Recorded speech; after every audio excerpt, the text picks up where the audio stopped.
Welcome friends, মধ্যশিক্ষা পর্ষদের পক্ষ থেকে আজকে 25শে ফেব্রুয়ারি 2026 অত্যন্ত গুরুত্বপূর্ণ একটি বিজ্ঞপ্তি দিয়েছে। প্রসঙ্গটা হচ্ছে মাধ্যমিকের যে উত্তরপত্র সেগুলিকে যত্নের সঙ্গে রক্ষণাবেক্ষণ এবং তারা প্রাইভেসি মেনটেন করা, যারা মাধ্যমিকের এক্সামিনার, স্কুটিনিয়ার এবং হেড এক্সামিনার অর্থাৎ উত্তরপত্র মূল্যায়নের সাথে যারা যুক্ত, স্পেশালি তাদের জন্য এই বিজ্ঞপ্তি। বিষয়টা হচ্ছে ছাত্রছাত্রীরা দীর্ঘদিন ধরে পড়াশোনা করে যে তথ্য খাতার মধ্যে তুলে ধরলো সেটাকে ঠিকভাবে প্রিজার্ভ করা, এটা একটা বিষয়, যাতে করে বৃষ্টি বাদল বা অন্য কোনো কারণে ক্ষতি না হয়। এবং তারপর এখানে যে পয়েন্টগুলো বলছে মূলত হচ্ছে এখানে বেশ কিছু পয়েন্ট বলা আছে, যেমন পাবলিক প্লেসে খাতা দেখা যাবে না, অর্থাৎ যেখানে খাতা দেখা উচিত সেই জায়গাতেই খাতা দেখতে হবে। খাতাগুলিকে প্রয়োজনে চাবির মধ্যে ভরে রাখতে হবে তালা দিয়ে, যথেষ্ট সিকিউরভাবে।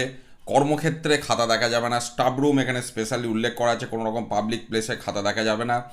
এছাড়াও যেটা বলা হচ্ছে, যে সমস্ত ইনস্ট্রাকশনগুলি দেওয়া আছে সেগুলি মানতে হবে। বিশেষ করে এখানে আরেকটি বিষয় গুরুত্ব দিচ্ছে যে খাতার যে ছাত্রছাত্রীরা উত্তর লিখছে বা খাতা দেখার যে ইনস্ট্রাকশান সেগুলি নিয়ে কোনো আনঅথরাইজড ব্যক্তির সাথে আলোচনা করা যাবে না। অর্থাৎ এই ইনস্ট্রাকশান দিয়েছে, এখানে এই নম্বর দিতে বলেছে, এই সমস্ত যে প্রাইভেসিগুলো এগুলো মেনটেন করতে হবে। এই তথ্য জনসমক্ষে আনা যাবে না এবং নির্দিষ্ট সময়ে খাতা জমা দিতে হবে। যে সাবজেক্ট ওয়াইজ যে টাইম দেওয়া হয়েছে, ফার্স্ট ইনস্টলমেন্ট, সেকেন্ড ইনস্টলমেন্ট, নির্দিষ্ট সময়ে সেগুলি জমা দিতে হবে।